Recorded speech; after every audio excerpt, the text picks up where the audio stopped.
You are on record. Do you want to speak on to this? Yes, yes. Proceed. Thank you, Mr. Speaker. Mr. Speaker, I stand to support the mediated version, and in saying so, I want to thank the committee members. I know it was not an easy task, and I want to thank the chairman of budget. They've done an excellent job. In the circumstances, people may sometimes not understand, even when you are committed to devolution. Mr. Speaker, people may not understand that even with the aspirations that even Baba Raila Amolo Odinga had, but with the challenges that we are facing, very few people don't know that the country and even the world at large is facing economic challenges, Mr. Speaker. And so, Mr. Speaker, it means that everywhere people must be willing to take cuts so that we actually prioritize the core issues or the important issues in the country. Mr. Speaker, the challenge that I have, Mr. Speaker, and I don't know how we will work at it, maybe it's something that the National Assembly needs to look at, is the issue of accountability of funds. Every year we come into this house and our governors fight for allocation of more funds. But Mr. Speaker, when it comes to accountability, there's always a challenge.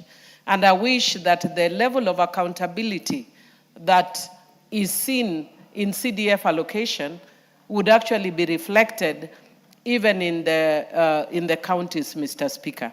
Mr. Speaker, if I would give an example, if you look at the allocation that goes to NGCDF, and and you compare with, for instance, what goes on to our counties, and you find and you compare the number of classrooms before we go into dormitories and laboratories and buses and other things that people buy, and you look at what our governors are able to do, we must look at what the problem is.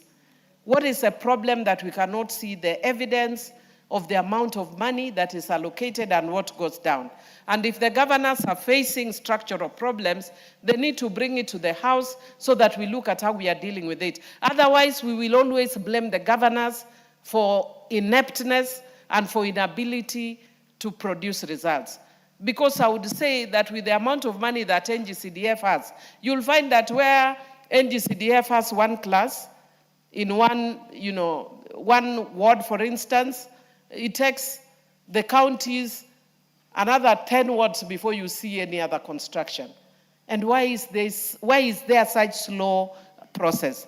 Devolution was actually initiated to ensure that we have accelerated growth, especially in areas that have hitherto been marginalized. And so, Mr. Speaker, it's very disappointing that every year we come in and we seek to enhance that allocation. Mr. Speaker, I know that we are in political times, and I would want to encourage, it's very nice when you have robust discussions here. And so it's very nice when we challenge Honorable Senator Sifuna. And the more we do it, the more you give him more profile. So if you want to give him more profile, continue mentioning his name. Mr. Speaker, I know because I always mention people favorably. People always wonder, some people tell me I sit on the fence, which I don't mind because I sit with my buttocks, I don't borrow anybody's.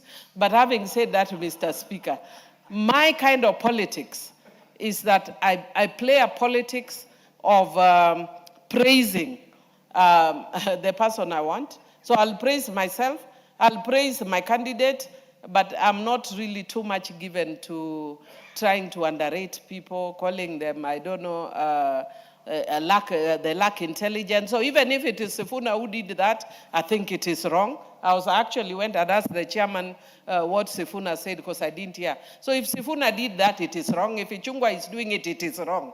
It is wrong for us to keep calling people names here. And especially when we're in a technological era when children are seeing this. In the past, I used to do that, but I've become born again, Mr. Speaker. I don't do such things anymore. We must remember that our young children are watching us, and we should stop calling people names. And especially, some of us who are lawyers, we take offense when you call a fellow lawyer as an idiot. I may be an idiot in economics, though I'm not overly an idiot. I got a principal pass in my A-levels in economics. But you probably may also be an idiot when it comes to matters of law. So let us be respectful of other members. Let us disagree politically. So let Sifuna support his one term, you support 2 term. Me, Millie, I'll support my candidate in my own style and in my own way. I think a lot of us want us to say that if I say 1 term, that is when I'm not supporting the president. Or if I say 2 term, that's when I'm supporting the president. You are not the one who manufactures my mouth or my language on how I support. I support in the language, in the style, and the way I deem fit and I deem best. So I think what we want to do, sometimes we cause other people, to move away from us by our styles. Let us do or encourage styles that, are more inclusive. Some of us, if I go to my constituency, I can tell you that I see evidence of growth. I can see evidence of work that the president is doing. But don't tell me to say 2 term. You say that one if you want. I don't use your style. I can go and tell Suba North people that there is Rusinga Ring Road. You, if you are a psychophant and you want to do that, go and do it yourself. I will not do it. I'm Millie Odhiambo Mabona, a.k.a. Bad Girl, a.k.a. Geza Geza. You don't teach me how to do my politics. But having said that, Mr. Speaker, I want to say that we need to have accountability for what we give our governors. They are not performing very well right now. If it is a structural issue, then we need to know as a House, whether it is here or whether it is the Senate. We need to know where the problem is, because out of, I think, 47 governors, you could actually say the area that you are seeing change could be 5 or so. And what is the problem? I don't think this is, when I raise this issue, you will see people in Homa Bay telling me, you are jealous of Wanga. Wanga is not the governor of all the other counties that are having problems. Let us look at issues that are bedeviling this country from a very sober perspective.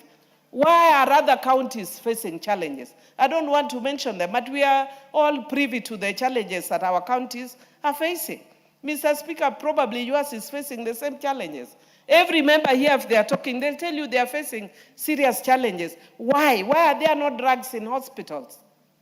Why are there infrastructure gaps?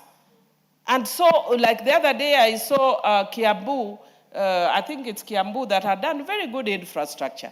And when I shared it on my Facebook, somebody told me the infrastructure is there, but there is no medicine in hospitals.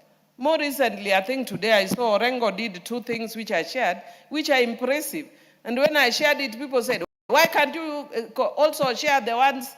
I'm not KTN, neither my citizen. I only share what comes to my page and which I think is impressive. So if you think there's yours which is impressive, share it with me, and if I feel sufficiently moved, I will share it. But otherwise, the issue is we need to let Kenyans know why our counties are facing challenges, why devolution, after so many years, is still facing problems, and why CDF, on the other hand, appears to be doing extremely well. Mr. Speaker, as a matter of fact, and I've said it here before, my thesis, my PhD thesis, is actually looking at a model of development for Africa, and I think CDF is that model. When we were coming up with the Constitution, I remember Honorable Amin Abdallah told us that we need to look more at a devolved system which was economic, and we refused. We insisted on both economic and political devolution. Perhaps what we needed to have insisted on is a devolution which is economic but not necessarily political. Because now we are seeing the one that is economic is actually working. But why are we seeing the other one failing? For the sake of a leader that I really value so much, Honorable Raila Amolo Odinga, please let us ensure that devolution works for Kenya, and it can work. So with those few remarks, I once again want to thank the committee for a very good job. and I do support. Very well. The interest is overwhelming, but those who will be speaking, you can make it short. Number 2, Honorable Millie, I thought you'd rise on standing order 87.